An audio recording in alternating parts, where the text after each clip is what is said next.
Today's episode of the Counselling Tutor Podcast is sponsored by Web Healer.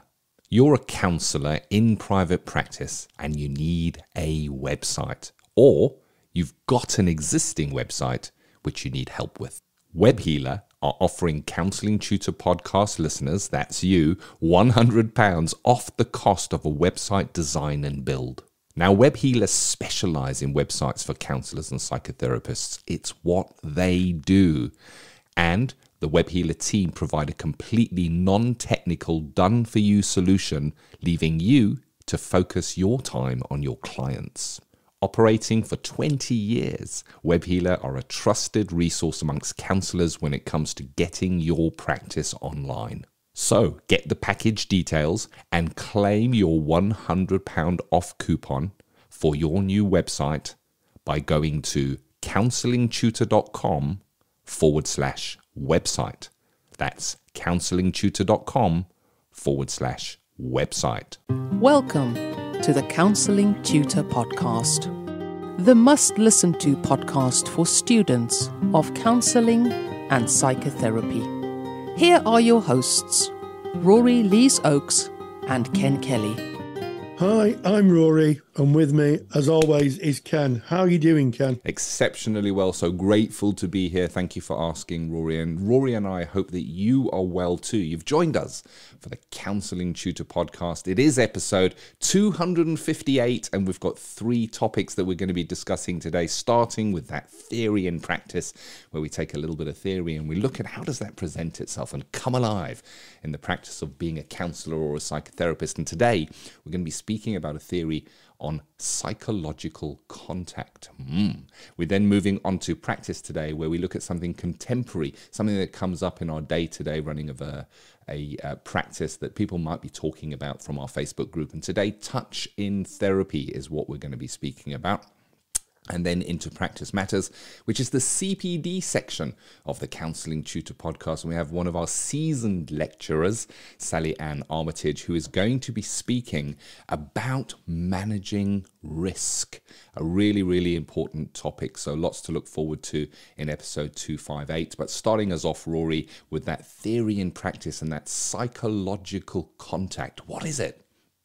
I think it's very interesting, psychological contact, and I think it's an essential ingredient for therapy to be effective. And of course, it was Carl Rogers who highlighted psychological contact as a condition within those 6 necessary and sufficient conditions for therapeutic change in 1957. They were published in the Journal of Consulting Psychology, and he outlined 6 conditions that, if they were present, would probably facilitate and show a good outcome for therapy. There would be some psychological and emotional change. And the first one of those conditions was psychological contact. And I think this is really interesting because it's often taught, I think anybody who's listening to this who's doing maybe, their diploma or degrees or their master's degrees, and they've seen Rogers' work, would probably be familiar with psychological contact. But actually, what is it? What is psychological contact? It's easy to just use the word. And I think, interestingly, there are different forms of psychological contact.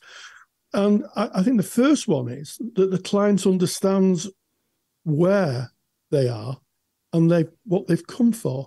And this is particularly pertinent to those therapists who may be working with people with Alzheimer's, or memory loss, or maybe people who are unwell.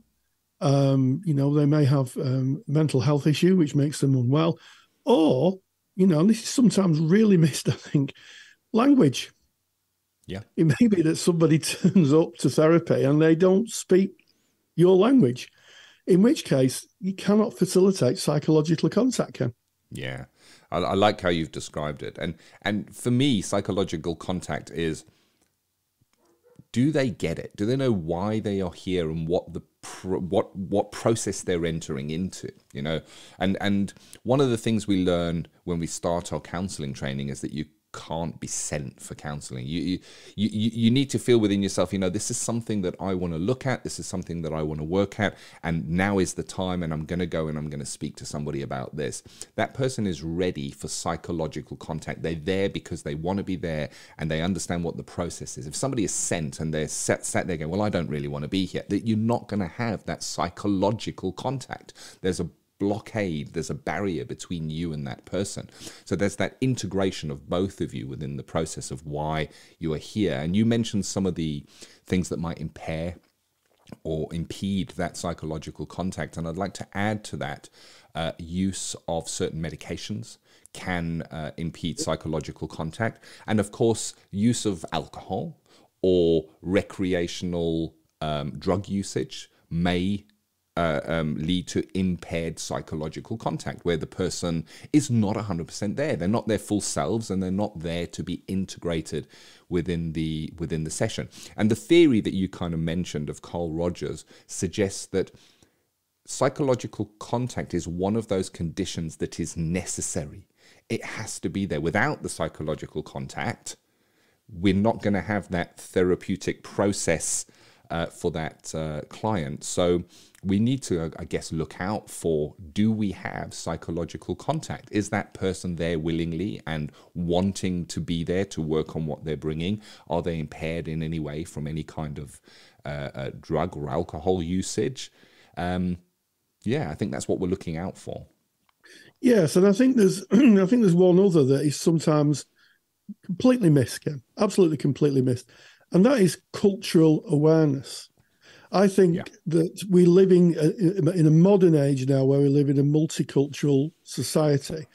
And unless you have cultural awareness, and that can be around race and culture, it can be around sexuality, gender and culture, you can miss the client. We sometimes speak in therapy about missing the clients, and that doesn't mean that you kind of miss them in that, they're not there, so you think, I wonder what they're doing. It means you miss connecting with them. And I think that nowadays a modern therapist should make great strides towards cultural competencies to understand the different cultures and languages within those cultures, to be able to meet the client where they're at and to facilitate psychological contact. 100%. And I used to think that psychological contact was something we needed to look out for in that first session. But psychological contact can be diminished or broken at any stage within the arc of counseling. And I'll give you an example of that. You've just spoken about culture and kind of an understanding of diversity. When we misstep, or if we misstep, in such a way that that person all of a sudden feels judged or not understood, or you don't get me, you're not the right person for me, that psychological contact can be withdrawn from them. They can, this is not the right person for me. And I'll give you an example of that. I am neurodivergent. I'm diagnosed as autistic. If I was in in fact, this has happened. If I was working with any kind of professional who mentioned to me, well, I guess everybody's autistic and on the spectrum at some level, I would switch off to that person because they don't get me. They obviously don't understand who I am and what I'm presenting with. And I would kind of withdraw that psychological contact. I'm not going any further with this. And once you made that decision, that's that psychological contact, that willingness to go into therapy and work and engage together. Once that is taken away, that trust is broken. It can be tricky to win it back. Absolutely, Ken. And I think that's a point where you need to pause and have an honest conversation with the client and stay where you are and try and rebuild the therapeutic. Sometimes it's called a rupture in therapy, and to build the therapeutic relationship back, to ask that question. And I think there's one other hidden area that can damage psychological contact, and this is probably only pertinent to the UK, I have to say, and that's class. We still have quite a class-ridden society, and I know from my own experience of training that I can remember working with someone who was beyond lovely, when we were working together. She really was lovely. But when I spoke about my experiences as a working class man, her eyebrows started to rise and they nearly went through the ceiling. I mean, clearly they didn't go through the ceiling, but the expression was that of, I really don't understand what this is about. And the conversation slipped a little bit into more patronizing than dialogue. Yeah. And I still come across this today. Maybe it's my accent. I don't know, but I've had occasion to speak with people where they have been quite patronizing about the fact that I'm a northern man. I come from the north of England, which this might be completely strange to anybody listening outside the UK, but it is a UK phenomenon. We are a kind of class-ridden society. It has got better, I have to say, over the years, but there's still that little nuance of it. So I guess we have to understand our class and where we're from, and to try and make sense of that within the relationship. So much more, I think, Ken, than when Rogers identified that condition in 1957. We've grown and developed, and we ask more questions.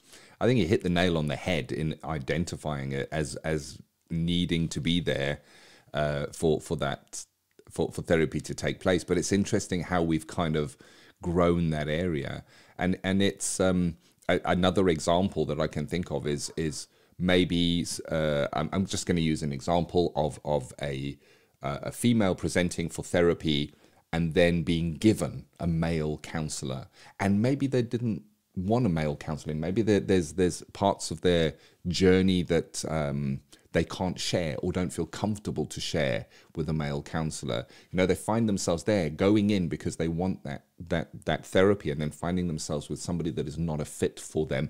And again, would they fully engage? Would they be fully psychologically present and open to be able to share their story? Maybe not. And I guess we need to check in. It's about asking those questions. I guess step one is being aware of what psychological contact is, what can diminish psychological contact, and then checking in. Are you okay? And I know that you do this, Rory, when you're meeting with a female client. You might say, I'm just mindful that I'm a male counselor, and I wonder how you feel with that. And if they're okay, that's great. It's the choice. But of course, they may then say, you know what, actually, there's some of the stuff I want to bring. I would prefer speaking to a female therapist, and then a referral might be made in that case. Yes, and that could go across the whole spectrum of gender and race and culture. I think in an ideal world, I think if we lived in an ideal world, we could do that. I think the reality is that probably not as easy to do as we would like, because of the constraints of services and therapists on offer. But I think at the very least, therapists can develop that self-awareness and that cultural competence and around whatever culture they're working with, whatever their client's culture is.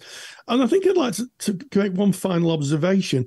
Roger's final tenure at a university, which was Wisconsin, he had a terrible time. He actually said that it was the worst experience of his professional career. And he was working on something called the Psych Project, his words, where he was working with people with psychosis. And I was reading with interest a passage from David Cohen's book, Carl Rogers, A Critical Biography. And he said that he really struggled. The people he took to use person-centered therapy with people who were very, very unwell didn't work at all. And there's a quote in the book which I think is a little cruel. He said, Rogers always said the facts are always friendly. And in this case, they weren't very friendly at all. And I think I'd like to kind of bracket that by saying that, we're talking about the 1950s in America, 1960s in America. There's no reason why people can't work with people with statement in mental health conditions, as long as they're in psychological contact. We moved a long way from there. But it just goes to prove that even Rogers came unstuck with his own conditions. If anything, it proved the point. It proved him right. It's such an important topic. It's so worth thinking about it, reflecting on psychological contact within your own practice, thinking about your clients and what that looks like. And it is, important enough that you've made a handout for it, Rory. It's a super duper Rory handout. It's free, and you can get that by going to counsellingtutor.com. Click on the podcast tab and make your way to episode 258. That's today's episode. Right there on that page, you can download Rory's super duper handout on psychological contact. Really good if you're a student and if you're writing about it, because it's got a lot of what psychological contact is. Really handy if you're qualified and in practice, just to reflect and relook at that as part of a little bit of CPD. And it brings us to a close on our Theory in Practice for today. Theory to Practice is proudly sponsored by CounsellingSkillsAcademy.com. I'm Ken Kelly, and I've got a real burning passion for counselling skills. I've built training that takes the doubt out of using counselling skills. You get to see the counselling skills used in real live sessions by a qualified therapist. Full sessions, real material, real counselling skills. To find out more, go to CounsellingSkillsAcademy.com. And as we move on from that theory and practice, we find ourselves at practice today, looking at what is contemporary, what's going on right now in the world of counselling. And of course, a topic that comes up so often that really is worth chatting about is the topic of touch, Rory. Yes, it's a touchy issue. Ha! Ooh, it is a touchy issue, and it's one that used to come up a lot in our training groups. Ken and myself taught. And I think it's useful to kind of take a slightly kind of academic look at touch as we move through this part. Now, there are theories that actually use touch, and I'm thinking about bodywork models, adjustment models, trauma discharge model, process model. These are specific models of therapy that use touch as part of the therapeutic engagement. But the key thing here is they're contracted. So the client would know there's touch. They would understand what was happening, and as a consequence, it wouldn't be unusual. And of course, that touch is, appropriate touch. It's negotiated touch, and there'd be a constant dialogue. Certainly for things like trauma discharge models, where there's lots of hands-on work. But it does beg the question for those of us who are in practice not using those models, not contracted for touch, how do we work when we use touch? Do we use touch? What is the position on touch? And, through the years, I've worked in a lot of different settings, as have you, Ken. And there are a few observations that I can make. First of all, I worked as a school counsellor for 7 years, and under no circumstances should you touch young people. I mean, there's no circumstances you should touch young people unless you're doing CPR or something. But you shouldn't touch young people at all. The reason for that, of course, is that they are young people, and also that if you're working in any kind of organisation, be it a school or working, in a youth service, they would have very, very clear codes of practice on touch, and it can be misinterpreted. And I've got to be honest, Ken. There were some times when I was working with young people where, just touching someone's hand may have made so much difference, but you can't do it. You can't do it. But what about when you're working with adults? And how does that work? And I think there's a lot of debate about it. And I downloaded a chapter of a book, or I've got a chapter of a book written by Andrew Reeves and Wendy Dryden. It's called Key Issues for Counselling in Action. They have a whole chapter on it. And it's a bit of a debate, Ken. And I think that from my own experience, there have been times where I have seen someone in the pit of despair and they just needed someone to connect with them. And I've leant over and I've just gently touched them, maybe on the hand or on the lower arm, just to say I'm there with them. But it would have taken a lot of thought, and I would have written it up in my notes, and I would have taken it to supervision. And so nothing is in the shadows. And also, I have to take into account that I'm a man. I'm quite a big guy. For those of you who know me, I'm quite a broad guy. And if you're working with someone, you don't want someone like me hurtling themselves at you for a hug. I mean, it'd be like seeing a rugby player come at you. So again, it has to be, I think, negotiated. And there are sometimes, at the end of therapy where, clients have said, can I give you a hug? And I've said, of course. And they've instigated it. But I think that if and I read this on someone's Twitter feed the other day, if someone asks you for a hug and you've not thought it through, you're probably going to be in a bit of trouble. Yeah. I like how you said, if somebody asks you for a hug. So you're in therapy and your client says, I could really do with a hug now. That is informed consent from that person that they're okay being touched. I think where it gets tricky is when we believe maybe that person could do with a hug. Maybe they don't want that. Maybe they don't want that intrusion. And I was watching a therapy session recently on YouTube. It was I think it's Diary of a CEO, where a person was speaking. And they were going through quite a difficult part of their life. And you could see the process that they were going through in that moment. And it felt broken for me. Now, this is just my opinion. This doesn't make it reality. This is just is it subjective or objective? I don't know which one it is, Rory, when it's my opinion. It is that the therapist stood up and said, I think you need a hug. Maybe they did. Yeah. Maybe they didn't. But there was, and maybe it was contracted beforehand, and which was out of my awareness. But it seemed to take the person out of the process. It seemed to be kind of wanting to lessen the hurt for this person. But I guess the other side of that is maybe it's a recognition of what that person has gone through, and that's why it becomes so difficult for me.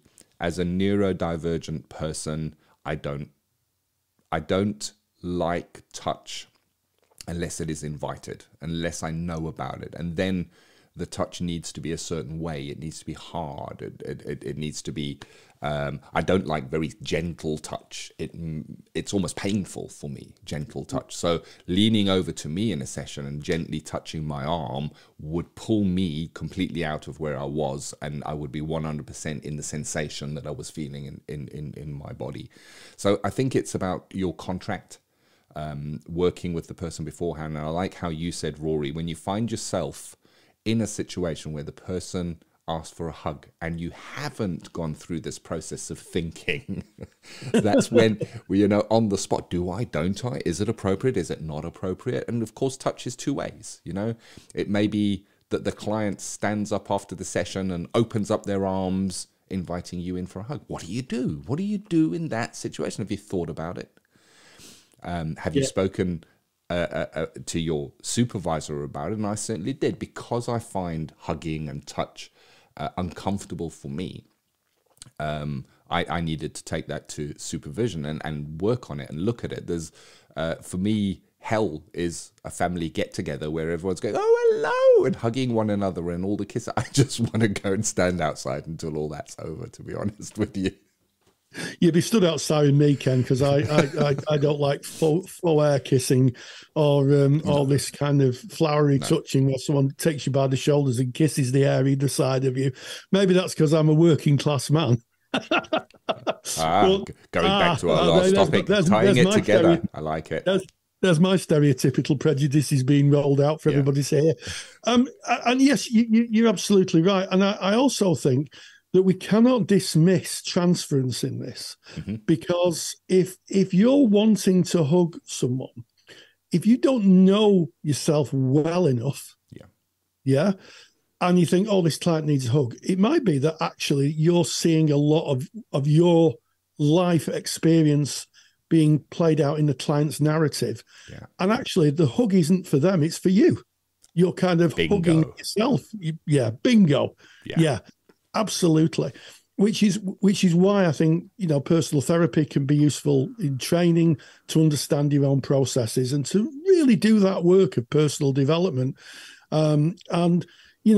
It's interesting. Conversely, one of the things that was picked up when I was doing personal development was I'm not very tactile person. And what was that about? And how would that impact on clients? So I think we have to be very thoughtful. I'm going to leave you with one final observation, which I was thinking about this before we recorded the podcast. This was a question asked me when I went to do my placement about 20 years ago. And sitting next to me on my left was a therapist who'd come back to practice to get further qualifications. She was qualified. And she was adamant that holding the client's hand and being close to the client was really important. And on the right-hand side of me was someone who worked in Sports Direct. And they were saying that their policies and procedures were that you could only touch someone on the lower arm. And we were asked the question, would you touch your clients? And everybody had to give an answer. And the person on the left of me said, oh, yes, I would hold a client if they're upset. And the person on the right said, I would only touch them on the lower arm, but I wouldn't touch a female. That's what he said. I wouldn't touch a female. When it came to me, I just said, I don't know. Yeah. I don't know. And I think that was probably I got the placement. I think that was probably the right answer. And I think it's still the same. I don't know. I don't know. I would have to think about it. And sometimes I may have asked the client in the past, is there anything you need from me here? And the client may say, I'd just like you to hold my hand. In which case, there's a contract right there. It's a verbal one. Yes. But there's a contract right there. It's such an interesting field, and it's so much part of psychological contact and being a therapist as opposed to just being a professional facade of a therapist. Fascinating. I like the topic, and where am I at the end of this? We often say, Rory and I, we're not the experts. We're not telling you how it should be. We're just two peers having a discussion about topics that come up to contemporary issues. And for me, should you touch a client? No. And yes, it depends. It really does depend. But would I touch a client in the spur of the moment when something just came up in me? For me, no. It would be contemplated, thought about, taken to supervision. Yeah. But that's Absolutely. Just me. That's just me. And, we want to hear what your thoughts are on this. And the place to do that is our Facebook group. This is where these topics come from. Go onto Facebook, type in Counselling Tutor. Our administration team will let you in. Tens of thousands of counsellors, psychotherapists, tutors, students, all on this journey. And this is where we hang out and we have these conversations. So come and join in the conversation and suggest what topics you want to hear for practice today, the contemporary, what's happening now in counselling and psychotherapy. So there it is. And we now move on to Practice Matters. That's the CPD section of the Counselling Tutor Podcast. And today, a seasoned lecturer, it is Sally Ann Armitage, speaking about a very, very important topic, and that is the management of risk, Rory. Absolutely. Sally Ann Armitage delivered a fantastic lecture on managing risk. She's one of our kind of viewers' favourites. She just has this magical way of getting information across. I caught up with her about managing risk, and this is what she had to say. Practice Matters. The National Counselling Society is proud to sponsor Practice Matters. National Counselling Society are really excited to have launched their Children and Young People Therapist Register for counsellors working with the younger age group. To find out more, visit nationalcounselingsociety.org. nationalcounselingsociety.org. Assessing risk in a therapy room when you're working with a client who may be at risk of harming themselves or harming others is an essential skill for therapists. It's not one that's sometimes taught at first trainings, so people have to go and get some CPD on that. And I'm delighted to welcome back one of our fabulous lecturers, a regular lecturer with us, Sally Ann Armitage, who has produced a lecture on managing risk. So Sally, welcome again. Thank you. I feel like you need to have an applause there because you sort of get this welcome, come on in, like you're on telly. So risk lecture, and it was good.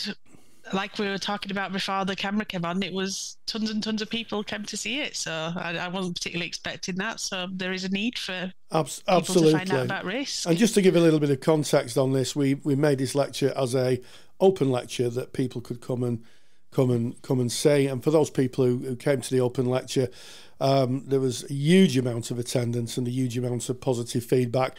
But the lecture now sits in our CSR and CPD library. So is it, I won't say is it important, but can we underestimate the importance of understanding how to assess risk as therapists? We can. And I think basically for the reasons you've just said, Rory, that it's not covered very well in a lot of trainings. And not only that, but through preparing the lecture, I found that I've got a ton of counselling books, that I've accumulated over years. And risk is not covered in any meaningful way in hardly any of them. So it's avoided quite universally as risk. And I know why. I sat down and started planning that lecture, and it's a rabbit hole. It's a very, very sort of nuanced area is risk, but it's one that is necessary. It's one that it's necessary that we get our heads around, because we just don't know if that risk's going to come up in the work. Absolutely. And when we talk about risk, what specifically are we referring to, Sally? So, for the purpose of this lecture, I focused in on the client is in danger, the client themselves is in danger, or the client talks about somebody in their lives who might be in danger. So I honed right in on those two areas, which in my teaching experience have caused students and qualified through my supervisory work the most anxiety. So that's what I did. I honed right in on those, and I've tried to talk about it in a human way, rather than an academic way, because I think when we get in the room with a client, academia is no use to us. No. It's human to human interaction. It's authenticity, and it's the ability to communicate something that's a worry that might have come up in our minds, to be able to communicate it in the moment in a way that does not make the client want to leave, doesn't want the client want to get angry, that actually communicates how we're feeling and owns it. I'm a little bit concerned about something you've just said. I'm going to talk to you about this without judgment, but this is what's going on for me. Those types of conversations that can be really difficult. What are the dangers if a therapist just decides not to go down that route of inquiry when risk is mentioned? Someone thinking of self-harming or taking their own life. It might be an obvious question, but what are the kind of dangers that lurk from a therapist not being attentive to that particular area? Yeah, and I think it's good to explicitly say this. So the dangers are that your client could take their own life. If we're not diligent around risk, that is ultimately one of the fears, isn't it, that they decide to go ahead and complete suicide. And during the lecture, I talk about risk factors and how risk is a sliding scale. It's very, very rare that it's definitely risk, act now, there is a problem right now. I've had that probably 2 or 3 times in my 12 years counselling career. It's very rare. More often than that, it's in between there. It's in between high risk, no risk, and it's somewhere in between there. And I talk in the lecture about how different factors can inform where it is on that risk scale, if you like. And I think that's a really useful thing, that it's a holistic view. It's not just yes, there is, no, there isn't. Yes, and I think it lives within the dialogue, doesn't it, between yourself and the client. One of the things that really struck me was one of the questions that was asked was, are there any positive aspects to somebody talking about risky behaviour? And you outlined quite a few positive aspects of someone maybe thinking of completing suicide, in terms of them voicing it. What are those positive aspects? Just think about it in the simplest possible way, that somebody feels at ease to talk to you about it. How wonderful You know, how wonderful that a client feels like that may have been totally kept to themselves, or maybe themselves and the Samaritans, or maybe a couple of good friends. They're able to talk to you about it. And, you know, one of the things that I mentioned in my lecture is that talking about suicide never makes it more likely to happen, or the research suggests it doesn't. Yes. So talking about it either makes no difference to the risk, or it starts to reduce the risk, which I think is a bit of maybe something that does go around sometimes in the counselling world. Like, if I raise it, do I somehow make it more possible? Yes. I mean, the answer is no. I'd say I'm agreeing with you. Yeah, please do. And you know, I speak as well about how I've got some initial questions that I ask in the first session. And in a very conversational, very nurturing way, I ask these questions. But it's a matter of finding out, being really really transparent about risk. You know, have you ever, I asked the question in a roundabout way, have you ever harmed yourself or thought seriously about it? Yeah. You know, just, this is the space to talk about that stuff. It's all right. Absolutely. And some therapists may use intake forms, PHQ-9, GAD-7, that type of thing. And some of those forms actually do highlight if there's any risk. You know, I know a lot of student therapists use forms, and sometimes a bit of confusion regarding what are the forms for. There's a lot of thought about it's probably just for funders, it's probably just for tick boxing for agencies, but actually the forms have a specific function. And if someone's taught to understand and interpret the data on the forms, and very quickly, you know, you hand the form to the client fills them in, you take them out, you look at them, and then from then you should be able to get a really clear snapshot of where the client is at that period of time. And if there is any risk, then you could start looking at the risk and working with the client.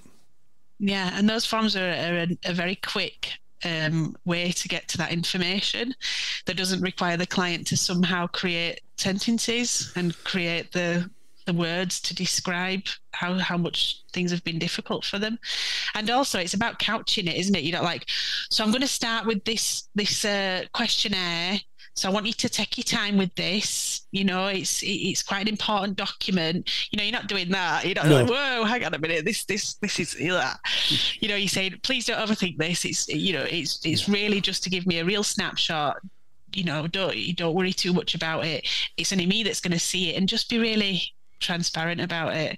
We might come back to it, we might not. We'll see how we go. You know what I mean? Just being really conversational and introducing it in a way that doesn't make it seem like some questionnaires that may have been answered in the past, you know, that had that sort of, this is significant, I don't know what's going to happen with this feeling. Yeah, you know? You're not buying a house or a car. You know, it's not like looking through a contract, is it? It is just have a look at that, just go with what you feel it in. Or for those who don't use intake questionnaires, like you say, just ask the question, you know, have you self-harmed? You know, have you felt like you might want to take your own life? And I think that's interesting to, or I should say important to outline at the beginning of a new engagement. You talked about some, I don't think we can talk about risk without talking about some of the urban legends that surround risk. So you've hit on one, which is if you talk about suicide, then if you talk about suicide to a client, they're more likely to instigate taking their own life. Are there any other urban myths out there about life taking? I'm thinking about those people who talk about taking their own life, never do it. Yes, yeah, and it's difficult because I do speak in the lecture about this, how that there are clients that do speak about it frequently, and personally, just honestly, I can become quite desensitized to that. Yeah, this is just what that client does. You know, I don't want to sound unempathic. I'm a very empathic person. You'd hope so, wouldn't you, with the lecture I did a bit back. But I think it's about every so often checking in with it and making sure there isn't more going on in the background. Is it changing? Are we pretty much the same as we were, when we last talked about this? Is it worsening, and checking in with it and trying not to just get like, oh yeah, this is just what you talk about. And I'm thinking about urban legends, Rory. Another one is that people who self-harm are suicidal, and that's not true. No. It's statistically the people who self-harm are more likely to complete suicide, but people who self-harm are not always suicidal. I think that's really important. Yes. It's like anything, isn't it? It can be a bit of a gateway to doing more self-damage. It can be like a stepstone to that eventual risk of suicide and completing suicide. It's like drinking, isn't it? Without that first drink, you wouldn't have had more and more and more, and then eventually, fall into addiction. So that's why it can be a little bit of a shift on that risk scale. Like there might be a little bit more risk if the person currently self-harms, but we're not sort of jumping to conclusions. No. And I think one of the things is about testing the plan, isn't it? And I've certainly said to clients in the past, how are you going to do it? And I've told students, they've been appalled. You're going to ask someone how they're going to take their own life. And I'd say, well, yes, because that then gives me an idea of if there is a plan in place. And if someone says, well, I've not really thought about it, then the risk is lower because they've not got to the stage of planning. It's not gone away, but it's not as clear. If someone says, I'm going to take my life in ways A, B, or C, and I've got the implements or the plan to do it, that becomes a lot more pressing, and there's a lot more risk, isn't there, Sally? Definitely. And we need to think about that, like thinking about, I don't want to be here, I wish it was all over. Think about the journey between that and actually going down the DIY store and picking up some bits that you might need. Yeah. Think about how different that is in terms of intentionality. I think that's a real journey. So I think if somebody goes to that point where they're like, I'm going to book a day off, I might not do it, but I'm going to book that day off, that puts it more into the realm of possibility. Yes. And also things like if someone's actually attempted to take their life before, because that then again increases the risk. I don't think we could finish this conversation off without talking about working with younger people. This question was asked when you actually gave this lecture, and you deferred to me because I was a child therapist for 7 years, and you did work with children. Yeah. And I don't make up when I don't know something. I say I don't know it. That's fair enough. And I think for colleagues who are child therapists, one of the things that I've observed through I was a child therapist for 7 years. I worked in a school and I had quite a busy clinic there. And one of the things I learned about working with children through the work and also through the training that I did, because I did train as a child and adolescent therapist, is that children's risk profiles tend to be higher. They tend to engage in more risky behaviour. Boys tend to engage in more risky behaviour than girls. No letters in the postbag. That's a general observation, and I think is well documented in in research. And I also think that you need to make sure that if you're working with young people, certainly within an organisation, that you understand the safeguarding policies of the school. And in my view would be that if a child's in that position and they've got a clear plan, you definitely need to disclose. Even if they haven't got a clear plan, you need to think about what support you can put in for the child. It's not the same with adults. And in my view, and it might be controversial, the Caldecott principles of confidentiality, when it comes to risk in children, I don't think should be applied as stringently as maybe other behaviours that children do, where you would automatically give them confidentiality. I'm thinking about intimate relationships and that type of thing, consensual intimate relationships. So it's an interesting area, as you rightly say, Sally. One that's not really taught in first trainings, and we're very grateful that you produced this lecture. It was very well thought of. can I just say, for those who might want to watch this lecture, and why wouldn't people want to watch a lecture of something so important? Come on. Free lecture, come on. Well, yeah, what would you hope that people took away from the lecture? I'm hoping to get rid of some of the fog. I think what I've experienced myself, honestly, early on in my practice, and I see through people, is they just don't think about it. Hopefully it won't come up, because if it did, I'd just, I wouldn't know where to start, really, because they've not particularly had very concrete guidance, and it is an area of nuance. So hopefully they watch this lecture and leave, and this is what's been happening. I've been getting quite a few emails. Hopefully you leave this lecture feeling a little bit more robust and confident when it comes to how you'd actually tangibly handle risk in the moment with a client. That's what I'm hoping. Well, I mean, I think you can't get a better summary than that, Sally. Working with risk is now available in the CSR, the student library, and also the CPD library for our qualified colleagues. And it just remains for me to say, Sally Ann Armitage, lecturer extraordinaire, thank you for joining us. Massive thank you to Sally Ann. Massive thank you to you, Rory. You're the one out there making the connections, having these discussions, and bringing us the experts who know. So grateful. And of course, if you enjoyed what Sally Ann said, you want to delve a little deeper or dive a little deeper, her lecture has been added to the Counsellor CPD library. If you're a qualified practitioner, for less than the price of a cup of coffee a month, you can have access to all of our CPD lectures bought by the experts. And if you're a student, we've also added this lecture to the Counselling Study resource as well, which is the library for students. And if you want to find out more about that, if you're not a member, go to counsellingtutor.com. All the information's right there on the home page. Rory, this has been episode 258 of the Counselling Tutor Podcast. Yes, we started off with theory and practice, psychological contact. What is it? And more to the point, what are the barriers to it?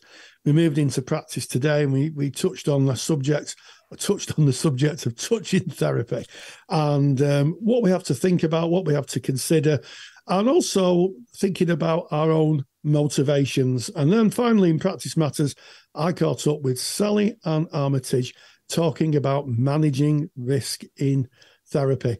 And as always, stay grounded and stay safe. If you're a qualified counsellor or psychotherapist, then why not check out the Counsellor CPD Library? Stay current with your CPD requirements with over 150 hours of academically rigorous, on-demand lectures you can stream to your device. Joining Counsellor CPD will expand your skill set to create a more specialised, highly rewarding practice. For more information on the Counselor CPD Library, visit counsellingtutor.com. Thank you for listening to the Counselling Tutor Podcast. Find the show notes for this episode on our website at www.counsellingtutor.com.